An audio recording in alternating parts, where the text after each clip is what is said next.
ಅನಾಮಿಕ ವ್ಯಕ್ತಿ ಧರ್ಮಸ್ಥಳ ಪರಿಸರದಲ್ಲಿ ನೂರಾರು ಶವಗಳನ್ನು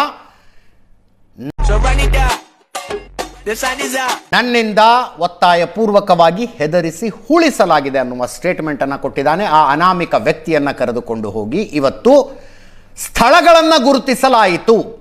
ವೈಲೆನ್ಸ್ ವೈಲೆನ್ಸ್ ವೈಲೆನ್ಸ್. SIT ತನ್ನ ಕೆಲಸವನ್ನು ಶುರು ಮಾಡಿದೆ. ಇಡೀ ಪ್ರಕರಣದಲ್ಲಿ ಎರಡು ರೀತಿಯ ಗುಂಪುಗಳಾಗಿದ್ದಾವೆ. ಒಂದು ಗುಂಪು ಈ ಅನಾಮಿಕ ವ್ಯಕ್ತಿಯ ಬೆನ್ನಿಗೆ ನಿಂತಿರುವಂಥದ್ದು. ಗಾಂಡೂಗಿರಿ ಅಂತ ಹೇಳಿದ್ರಲ್ಲ, ಅವ್ರು ಗಂಡ್ಸಾಗಿರಿ, ಇವತ್ತು ಬಿಡಕ್ಕೆ ಹೇಳಿದ್ರಿ ಅದನ್ನ. ಈ ಹಿಂದೆ ಸೌಜನ್ಯಗಾಗಿ ನ್ಯಾಯ ಅನ್ನುವ ಹೋರಾಟವನ್ನು ಮಾಡಿದಂಥದ್ದು. ಇನ್ನೊಂದು ಗುಂಪು ಧರ್ಮಸ್ಥಳದ ಮಂಜುನಾಥ ಮತ್ತು ವೀರೇಂದ್ರ ಹೆಗ್ಗಡೆ ಅವರ ಕುಟುಂಬದ ಪರವಾಗಿ ನಿಂತಿರುವಂಥದ್ದು.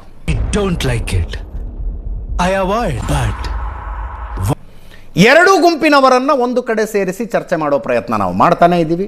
ನೆನ್ನೆ ನ್ಯೂಸ್ ಅವರ್ ಸ್ಪೆಷಲ್ನಲ್ಲೂ ಕೂಡ ಹೇಳಿದೆ, 9 ಜನರನ್ನು ನಾವು ಸಂಪರ್ಕಿಸಿದ್ವಿ. ಬನ್ನಿ ಒಂದು ಚರ್ಚೆಗೆ ಬನ್ನಿ ಅಂತ. ಯಾರು ಕೂಡ ಬರೋದಕ್ಕೆ ಒಪ್ಪಲಿಲ್ಲ. ಇವತ್ತಿನ ನೀನ್ 7 ಮಿಂಡ್ರಿ ಆದ್ರೆ ನಾನು 14 ಮಿಂಡ್ರಿ ಚರ್ಚೆಗೂ ಕೂಡ ವಕೀಲರಾದಿಯಾಗಿ ಅನೇಕರನ್ನ ಕರೆದ್ವಿ. ಯಾರು ಬರೋದಕ್ಕೆ ತಯಾರಾಗಲಿಲ್ಲ. ಇನ್ನೊಂದು ಗುಂಪಿನಿಂದ ಕೀರ್ತಿ ಅವರು ನಮ್ಮ ಜೊತೆಗಿದ್ದಾರೆ. ಎಸ್, ಅವಶ್ಯಕತೆ ಇದೆಯಾ, ಅನಿವಾರ್ಯನಾ? ಕೀರ್ತಿ, ಇನ್ನೊಂದು ಗುಂಪು ಅಲ್ಲ, ನೊಂದ ಗುಂಪಾಗಿದ್ದೀವಿ ಅಷ್ಟೇ ಈಗ. ವಾಟ್ ಎವರ್ ಇಟ್ ಈಸ್, ಇಂಥದ್ದೊಂದು ಗಂಭೀರ ಆರೋಪ ಬಂದಾಗ ತನಿಖೆ ನಡೆಯಲೇಬೇಕು ಮತ್ತು ಪಾರದರ್ಶಕವಾಗಿ ನಡೀಬೇಕು. ನೂರಾರು ಶವಗಳ ಪೈಕಿ ಒಂದು ಶವ ಕೂಡ ಕೊಲೆಯಾಗಿದ್ದು ಮತ್ತು ಆ ಕೊಲೆಗೆ ಕನೆಕ್ಷನ್ ಇದೆ ಅಂತಂದ್ರೆ ಆಗಬೇಕಾದ ಪ್ರೊಸೆಸ್ ಆಗಬೇಕು, ಶಿಕ್ಷೆ ಆಗಬೇಕು. ಅದರ ವಿಷಯದಲ್ಲಿ ಎರಡನೇ ಮಾತು ಇಲ್ಲ. ಎಸ್, ಇವತ್ತು 13 ಮಾರ್ಕಿಂಗ್ ಆಗಿದೆ. ಅವ್ರ ಲೆಕ್ಕದಲ್ಲಿ ಇನ್ನೂ 987 ಬಾಕಿ ಇದೆ. 13 ನಂಬರಿಂಗ್ ಆಗಿದೆ. ಟೋಟಲ್ 1000 ಕೇಸ್ ಅಲ್ವಾ? 1000 ಕೇಸ್ ಅಂತ ಯಾರು? ಅಂದ್ರೆ ಒಂದು ವಿಡಿಯೋದ ಪ್ರಕಾರ, ಒಂದು ವಿಡಿಯೋ 1000 ಕೇಸ್ಗಳಿದಾವೆ. ಹೋಗಿ ಒಂದು ಅರ್ಧ ಗಂಟೆಯಲ್ಲಿ ಅದೇನಿದೆ 13 ಆಗಿದೆ. ಚೀಪ್ ಡೇಟಾ ಇರುವ ದೇಶ ಇದು. 100 ಇದ್ದದ್ದು 500 ಆಗುತ್ತೆ, 500 ಇದ್ದದ್ದು 1000 ಆಗುತ್ತೆ. ಓಕೆ, ನಾವು ಆ ಕಂಪ್ಲೇಂಟಿಗೆ ಒಳಪಟ್ಟು ಮಾತಾಡೋಣ. ಆತ ಬರೆದಿರುವಂತ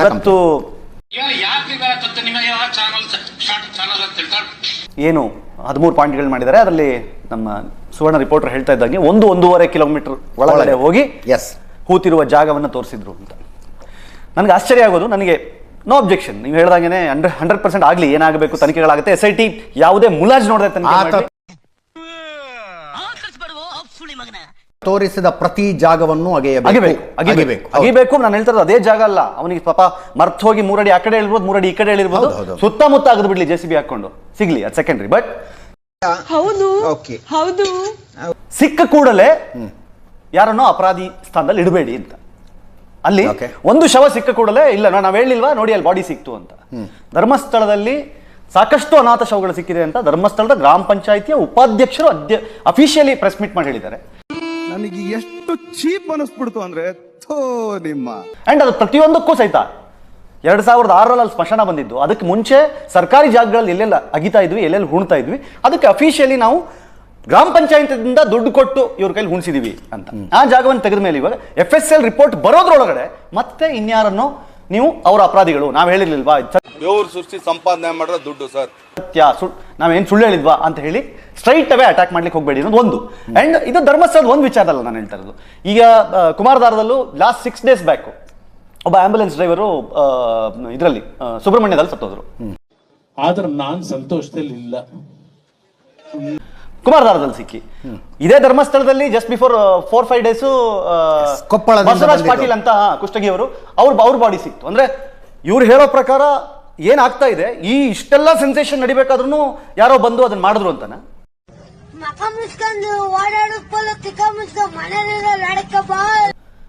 ಹಂಗಲ್ಲ, ಬಟ್ ಬಾಡಿ ಸಿಗುತ್ತೆ, ಬಾಡಿ ಸಿಗಬಹುದು. ಇವನೇ ಹೂಡಿರೋದಾದ್ರೆ, ಇವನಿಗೆ ಕಾಸು ಕೊಟ್ಟು ಗ್ರಾಮ ಪಂಚಾಯತಿ ಅವ್ರು ಹೂಡಿರೋದಾದ್ರೆ 100% ಅಲ್ಲಿ ಸಿಗಬಹುದು ಬಾಡಿ. ಆದ್ರೆ ಬಾಡಿ ಸಿಕ್ಕ ಮಾತ್ರಕ್ಕೆ ಸಂಭ್ರಮಿಸಬೇಡಿ ಅಂತ ಅಷ್ಟೇ ನಾನು ಹೇಳ್ತಾ ಇರೋದು. ನೀನ್ ನಮ್ಮನ್ನ ಆಕೆ ಗಾಂಡು ಅಂತ ಒಪ್ಕೊಬಿಟ್ಟೋಗ್ಬಿಡ್ಲೋ ನೀನ್ ತಾಯಿನ ಆಕೆ ಸ್ವಾಮಿ. ಅದೇ FSL ಹೋಗ್ಲಿ, ರಿಪೋರ್ಟ್ ಬರ್ಲಿ, ಏನಾಗುತ್ತೆ, ಯಾರ ಬಾಡಿ ಅನ್ಐಡೆಂಟಿಫೈಡಾ, ಅದಕ್ಕೆ ಕೊಟ್ಟಿದ್ರ ಸ್ಟೇಟ್ಮೆಂಟ್ಸ್, ಎಷ್ಟು ಅಮೌಂಟ್ ಕೊಟ್ಟಿದ್ರಿ, ಅದು ಗಂಡ ಹೆಣ್ಣ, ಎಷ್ಟು ಏಜು ಎಲ್ಲ ಗೊತ್ತಾಗುತ್ತೆ. ಅಲ್ಲಿ ತನಕ ಸ್ವಲ್ಪ ತಾಳ್ಮೆ ಇದ್ದೀರಿ ಅಂತ ಅಷ್ಟೇ. ಏನಣ್ಣ Where is the pen drive? ನಮ್ಮ ಹತ್ರ ಹೆಣ್ ಡ್ರೈವರ್ಸ್ ಇರಲ್ಲ, 3 ಜನ ಬರೀ ಗನ್ ಡ್ರೈವರ್ಸೇ. ಮುಂದೆ ಬರ್ರ. ಅದು ನಮ್ಮ ವಾದ. ಇಲ್ಲಿ ತನಕ ಮಾಡಿರೋದು ಅಲ್ಲ, ಈಗ ಈ 13 ಜಾಗಗಳನ್ನು ಗುರುತಿಸಲಾಗಿದೆಯಲ್ಲ, ಗ್ರಾಮ ಪಂಚಾಯತಿ ಅವರು ಬಂದು ರೆಕಾರ್ಡ್ ತೋರಿಸ್ಲಪ್ಪ, ಈ ಜಾಗದಲ್ಲಿ ಹೂತಿದ್ದಕ್ಕೆ ನಮ್ಮ ಹತ್ರ ರೆಕಾರ್ಡ್ ಇದೆ ನೋಡಿ. ಅದೇ ಅಫ್ಕೋರ್ಸ್ ಇವಾಗ ತೋರಿಸ್ಲಿ ಅಲ್ಲ. ಅಲ್ಲ, ನಾನು ಅದನ್ನ ಹೇಳ್ತಾ ಇರೋದು, ಈಗ ಹೂತಿದ್ದನ್ನ ತೆಗೆದ ಮೇಲೆ ಬಾಡಿ FSL ಹೋದ್ಮೇಲೆ ಇದು ಗಂಡ ಹೆಣ್ಣ ಯಾವ ಜಾಗದಲ್ಲಾಗಿದ್ದು ಗೊತ್ತಾಗುತ್ತೆ. ಗೊತ್ತಾದ ಮೇಲೆ ಹೌದು ಈ ತರದೊಂದು ಮಿಸ್ಸಿಂಗ್ ಕೇಸ್ ಇತ್ತಾ, ನಮ್ಗೆ ಎಲ್ಲೋ ಒಂದ್ ಕಡೆ ಡೌಟ್, ಎಲ್ಲಾ ತರ ವಿದ್ಯಾ ಕುಮಾರಸ್ವಾಮಿ ನೋಡ್ಬಿಟ್ಟಿದ್ದೀನಿ ನಾನು. ಅಥವಾ ಈ ತರದೊಂದು ಬಾಡಿ ಹೂತಿದ್ರ ಅಂತೇಳಿ ಗ್ರಾಮ ಪಂಚಾಯತಿ ಕೊಟ್ಟಾಗ 100% ಅವ್ರು ಕೊಡ್ಲೇಬೇಕು. ಕೊಟ್ಟಿಲ್ಲ ಅಂದಾಗ 100% ಏನ್ ನಡಿಬೇಕು ನೆಕ್ಸ್ಟ್ ನಡೆಯುತ್ತೆ. ಬಟ್ ಈ ಕ್ಷಣಕ್ಕೂ ಹೇಳ್ತಿರೋದೇನು, ಇದು FSL ಗೆ ಹೋದ್ರು ಸಹಿತ ಅತ್ಯಾಚಾರ ಆಗಿದೆಯಾ ಅನ್ನೋದು ಗೊತ್ತಾಗುತ್ತಾ? ದೇವ್ರು ನಿನ್ಗೆ ಒಳ್ಳೇದ್ ಮಾಡ್ತದ, ನಿನ್ ಜನ್ಮಕ್ಕೆ ಹೋಗೋ. ಕುತ್ತಿಗೆ ಹೆಚ್ಚಿದ್ದಾರೆ ಅನ್ನೋದು ಗೊತ್ತಾಗುತ್ತಾ? ಕೆಲವು ಗೊತ್ತಾಗ್ಬೋದು. ಇನ್ನೊಂದೇನು ಅಂತಂದ್ರೆ, ಈಗ FSL ಎಕ್ಸ್ಪೋರ್ಟ್ ಹೇಳಿದಾಗ ಅವ್ರು ಹೇಳಿದ್ರು 2-3 ಅಡಿಗಳ ಒಳಗಡೆ ಎಲ್ಲಾದ್ರೂ ಹೂತಿದ್ರೆ ಅದರ ಮಾಯಿಶ್ಚರ್ ಇನ್ನು ಉಳ್ಕೊಂಡಿದ್ರೆ ಅದಕ್ಕೆ ಅವಕಾಶಗಳಿದೆ ಅಂತ ಹೇಳ್ತಿದ್ದಾರೆ. ಈಗ ಹೇಳ್ಕೊಂಡೆ ಎಲ್ಲ ಹೆಂಗಸ್ರು ಆಟ ಆಡಿಸ್ತಿದ್ದಪ್ಪ ಅವನು. ಹೌದು, ಒಬ್ಬನೇ ಮನುಷ್ಯ ಆಗಿರೋದ್ರಿಂದ ಒಬ್ಬ ಭೀಮ ಪಾಪ 60-70 kg ದೇಹವನ್ನು ಹೊತ್ಕೊಂಡೋಗಿ ಕಾಡೊಳಗೆ 1.5 ಕಿಲೋಮೀಟರ್ ಹೋಗಿ 8 ಅಡಿ ಅಂತೂ ತೊಡರಕ್ಕೆ ಚಾನ್ಸ್ ಇಲ್ಲ. ತೊಡಿದ್ರೆ 2-3 ನಾವು ಯಾರನ್ನ ಪ್ರಶ್ನೆ ಮಾಡ್ಬೇಕೀಗ ಅಂತ ನನ್ನ ಏನು ಹೇಳಕ್ಕೂ ಒಂದಿದೆ ಬಾಯಿ ಇದೆ ಅಂತ ಏನ್ ಬೇಕಾದ ಹೇಳ್ಬೇಡದ. ಒಂದು ವೇಳೆ ಶವ ಅಲ್ಲಿ ಸಿಕ್ಕರೆ ಪಂಚಾಯತ್ ಬಳಿ ಆ ದಾಖಲೆಗಳಿಲ್ಲ ಇಲ್ಲ ಅಂತ ತಿಳ್ಕೊಳ್ಳಿ. ಹೌದು, ಪಂಚಾಯತ್ ಬಳಿ ಆ ದಾಖಲೆಗಳಿಲ್ಲ. ಆವಾಗ ಭೀಮನ ಸ್ಟೇಟ್ಮೆಂಟ್ ಕರೆಕ್ಟ್ ಅಂತ. ಯಾವ ಶವ ಅಂತ ಅದೀಗ ಅದು FSL ಪ್ರಕಾರ ಅದರದ್ದು ಲಿಮಿಟೇಷನ್ಸ್ ಎಷ್ಟು, ಅದು ಮುಂದಿನ ಭಾಗ. ಆದ್ರೆ ಶವಗಳಲ್ಲಿ ದೊರಕಿದ್ರೆ ಪಂಚಾಯತ್, ಈಗ ಉಪಾಧ್ಯಕ್ಷರೇನೋ ಹೇಳಿಕೆ ಕೊಟ್ರಿ ಅಂತ ಹೇಳಿದ್ರಿ, ಪಂಚಾಯತ್ ಉಪಾಧ್ಯಕ್ಷರ ಬಳಿ ಎಲ್ಲಿ ಉಳಿಸಿದೀವಿ, ಯಾರ್ದು ಉಳಿಸಿದೀವಿ ಅಂತಕ್ಕಂಥ ದಾಖಲೆ ಇಲ್ಲ ಅಂತಂದ್ರೆ then it will be a big thing. ಯಾಕಂದ್ರೆ ಅದು ಯಾಕೆ ಅಲ್ಲಿ ಯಾಕೆ ಬಂತ ಶವಗಳು, ಅದು ಗಂಡು ಹೆಣ್ಣು, ಅದು ಹೇಗೆ ಕೊಲೆ ಆಯ್ತು ಅಂತಕ್ಕಂಥದ್ದು ಬಿಟ್ಬಿಡಿ ಒಂದು ಕ್ಷಣ. ಬಟ್ ಸಮಥಿಂಗ್ ಹ್ಯಾಸ್ ಹ್ಯಾಪನ್ಡ್ ಅಂತಕ್ಕಂಥದ್ದು ಪ್ರೂವ್ ಆಗುತ್ತೆ. It is not given. ನಾನು ಹೇಳ್ತಾ ಇರೋದು ಹೌದಪ್ಪ, ಈ ಜಾಗದಲ್ಲಿ ಸಿಕ್ಕದ ಮೇಲೆ 100% ನೆಕ್ಸ್ಟ್ ಪಂಚಾಯತಿಗೆ ಹೋಗ್ಲೇಬೇಕು. ನಿಮ್ಮ ಕೊಡ್ತಾನೆ ಹೋಗ್ತಾರೆ. ಹೌದು, ಪೊಲೀಸ್ ಸ್ಟೇಷನ್ ಅದ್ರ ರೆಕಾರ್ಡ್ ಇದೆಯಾ ಕೇಳ್ತಾರೆ. ಯಾಕಂದ್ರೆ ಪೊಲೀಸ್ ಸಮ್ಮುಖದಲ್ಲೇ ಪೊಲೀಸರಿಂದ ಇವ್ರಿಗೆ ಪತ್ರ ಬಂತು, ಪತ್ರ ಬರೆದ ಮೇಲೆ ಇವರು ಅದಕ್ಕೆ ದುಡ್ಡು ಕೊಟ್ಟು ಉಳಿಸಿದಾರೆ ಅಂತ ಅಂದ್ಮೇಲೆ ಅಫ್ಕೋರ್ಸ್ ಅಲ್ಲಿ ಇದ್ದೇ ಇರ್ಬೇಕು ದಾಖಲೆಗಳು. ಅಂಡ್ ನಾನು ಹೇಳ್ತಾ ಇರೋದು ಅಲ್ಲಿ ಇವಾಗ ಎಷ್ಟೋ ನಂಬರ್ಸ್ಗಳು ಹೇಳ್ತಾರೆ, XYZ ನಂಬರ್ಗಳನ್ನು ಹೇಳ್ತಾ ಇದ್ದಾರೆ. ಬಟ್ ಪಂಚಾಯತ್ ಅವರು ಕಾರ್ಡಲ್ಲಿ ಯಾಕೆ ಉಳಿಸ್ತಾರ್ರಿ? ನನಗೆ ಅರ್ಥ ಆಗದೆ 2006 ಸ್ಮಶಾನ ಸ್ಯಾಂಕ್ಷನ್ ಆಗಿದೆ. ಗೊತ್ತು, ಎಲ್ಲರೂ ಗೊತ್ತಾಗ್ತದೆ. ಕೂತ್ಕೊಳ್ಳ 2002ರಲ್ಲಿ ಮಾರ್ಕಿಂಗ್ ಆಯ್ತು, ಪ್ಲೇಸ್ಮೆಂಟ್ 2006ರಲ್ಲಿ ಸ್ಯಾಂಕ್ಷನ್ ಆಯ್ತು. ಅಲ್ಲಿಯವರೆಗೂ ಅರಣ್ಯದ ಒಳಗೆ ಕಾಡಿನಲ್ಲಿ ಗವರ್ಮೆಂಟ್ ಜಾಗದಲ್ಲೇ ಉಳ್ತಾ ಇದ್ದಿದ್ದು. ಪಂಚಾಯತ್ ಬಳಿ ಆ ದಾಖಲೆಗಳಿವೆ, ಪಂಚಾಯತ್ 100% ಇದೆ. ಇವನ್ ಎಲ್ಲಾರ್ಗು ಬ್ರದರ್ ಬ್ರದರ್ ಬ್ರದರ್ ಅಂತ ಕೊಯ್ಯೋದು, ಬ್ರದರ್ ಬ್ರದರ್ ಅಂತ ಕೊಯ್ಯೋದು ಹೇಳ್ತಾರೆ ಅವರು.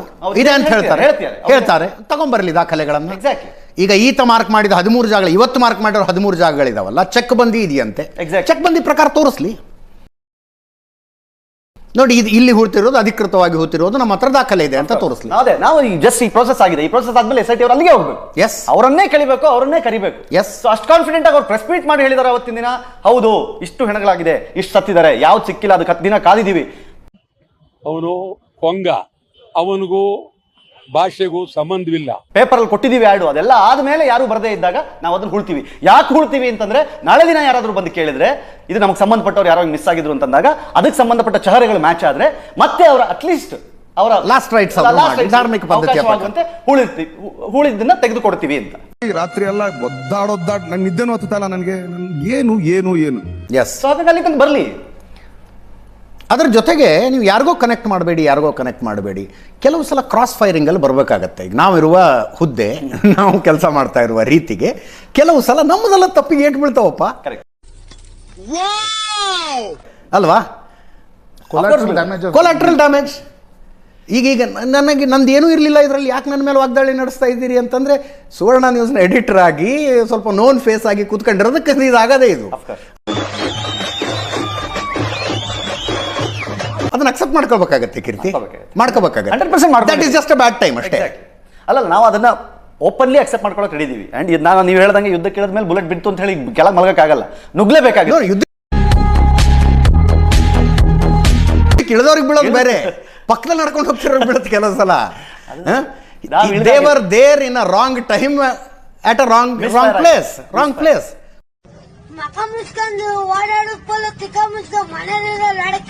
ಕ್ರಾಸ್ ಫೈರಿಂಗ್ ಅದು. ಕೆಲವು ತೇಜೋವಧೆಗಳು, ಕೆಲವೊಂದಷ್ಟು ಆರೋಪಗಳನ್ನು ಹೊತ್ಕೊಳ್ಳೋದು. ನಮ್ಗೆ ಆರೋಪಗಳು, ತೇಜೋವಧೆಗಳು ಅದೇನು ಸಮಸ್ಯೆ ಇಲ್ಲ. ಆದ್ರೆ ಸೈದ್ಧಾಂತಿಕವಾಗಿ ಅಥವಾ ಒಂದು ವಿಚಾರವಾಗಿ ಮಾತಾಡಬೇಕಾದ್ರೆ ಅದೇ ವಿಚಾರವಾಗಿ ನಮ್ಮ ಜೊತೆಗೆ ಎಷ್ಟೇ ನಾನು ಹೇಳ್ತಾರೆ ಇವತ್ತು ಯಾರು ಕೇಳ್ತೀನಿ ನನಗೆ, ಅಂದರೆ ಇವತ್ತು ಸುಮ್ಮನೆ ನೀವು ಬಂದಿದ್ದೀರಿ ಅಂತ ಕೇಳ್ತೀನಿ. ಈ ನೀವು ಸೋಷಿಯಲ್ ಮೀಡಿಯಾಗಳಲ್ಲಿ ಮಾತಾಡ್ತಾ ಇರ್ತೀರಲ್ವಾ, ಇದರಲ್ಲಿ ಏನು ಸೈದ್ಧಾಂತಿಕ ಇದೆ ಹೇಳಿ ನನಗೆ? ಅಲ್ಲ, ಸೋಷಿಯಲ್ ಮೀಡಿಯಾದಲ್ಲಿ ಸೈದ್ಧಾಂತಿಕ ಕೇಸರಿ ಒಬ್ಬ ವ್ಯಕ್ತಿ ಅನಾಮಿಕವಾಗಿ ಬಂದಿದೆ. ಈಗ ನೀವು ಅದನ್ನು ಸೈದ್ಧಾಂತಿಕವಾಗಿ ಪರ ವಿರೋಧ, ಬರೀ ನಿಮಗಷ್ಟೇ ಅಲ್ಲ, ವಿರೋಧ ಇದ್ದವ್ರಿಗೂ ನನ್ನ ಪ್ರಶ್ನೆ ಇದೆ. ಇಟ್ಸ್ ಅ ವೆರಿ ಸಿಂಪಲ್ ಕೇಸರಿ. No comments. ಅವು ಅನಾಮಿಕ ಒಬ್ಬನು ಬಂದಿದ್ದಾನೆ, SIT ತನಿಖೆ ನಡೀತಾ ಇದೆ. ಇನ್ನು ತನಿಖೆಯ ರಿಪೋರ್ಟ್ಸ್ ಬರುವವರೆಗೂ ನೀವು ಜಂಪ್ ದಗನ್ ಮಾಡ್ತೀರಿ, ಅವರು ಜಂಪ್ ದಗನ್ ಇಲ್ಲ ಎಕ್ಸಾಕ್ಟ್ಲಿ ಸರ್, ನಾನು ನಿಮ್ಗೆ ಹೇಳಿದ್ದಕ್ಕೆ ಒಪ್ಕೋತೀನಿ. ನನ್ನ ಕಳೆದ 2 ವಿಡಿಯೋಗಳಲ್ಲಿ ನನ್ನ ವಾದ ಇದೆ. ದಯವಿಟ್ಟು ಇದು ಕಂಪ್ಲೀಟ್ ಆಗೋ ತನಕ, SIT ವರದಿಗಳು ಬರೋ ತನಕ, ಇದಕ್ಕೊಂದು ವರ್ಡಿಕ್ಟ್ ಬರೋ ತನಕ ಸುಮ್ಮನೆ ಬಿಡಿ. ಯಾಕೆ ಜನರನ್ನ ವಿಡಿಯೋ ಮಾಡ್ಬಿಟ್ಟು ಬ್ಲೈಂಡ್ ಆಗಿ ಹಿಂಗೆ ಆಗಿದೆ, ಇಷ್ಟೊತ್ತಿಗೆ ಆಗಿದೆ, ಇದೇ ಕಾರ್ ನಂಬರು, ಇದೇ ಅವ್ರ ಮೇಲೆ ಹೊಟ್ಟೆ ಉರಿ, ಅವ್ರು ಬೆಳೀತಾ ಇದಾರೆ ಅಂತ ತಿಕ್ಕಾವ್ರಿ, ಕಲರ್ ಗಾಡಿ ಇಷ್ಟೊತ್ತಿಗೆ ಮಾಡಿದ್ರು, ಹಿಂಗೆ ಉಳಿದ್ರು. ಕೆಲವೊಂದು ಹಾಸ್ಯಾಸ್ಪದವಾಗಿ ನಡೀತಾವ್ರೆ. ನಾನು ಹೇಳ್ದನಲ್ಲ, ಮಂಗೇನ ಕೈಯಾಗ ಮಾಣಿಕ್ಯ ಸಿಕ್ಕಂಗೆ ಇಂಟರ್ನೆಟ್ ಫೋನ್ ಸಿಕ್ಕಾಗ ಇಂಥವು ಆಗ್ತವೆ. ನಕ್ಕನ್ 2 ನಿಮಿಷ ಎಂಟಿ ಮಗನ ಸೈಡ್ಗಿಟ್ಟೆ ಅನ್ಕೋ, ನನಗಿಂತ ದೊಡ್ಡ ರೌಡಿನೇ ಇಲ್ಲ ಕಣ ಬೆಂಗಳೂರಲ್ಲಿ. ಆಗ್ತವೆ. ಬಟ್ ಪ್ರಜ್ಞಾವಂತರು ಅಂತಿರುವಂಥವ್ರು ಸತ್ಯ ಯಾವುದು ಸುಳ್ಳು ಯಾವುದು ಅಂದ್ರೆ ಕಾಮನ್ ಸೆನ್ಸಿನ ಪ್ರಶ್ನೆಗಳನ್ನು ಮನಸ್ಸಿನಲ್ಲಿ ಹುಟ್ಟಬೇಕು. ನಿಮ್ಗೆ ಒಳ್ಳೇದಾಗ್ತದೆ ನಿಮಗೆ ಸೂರ್ಯ.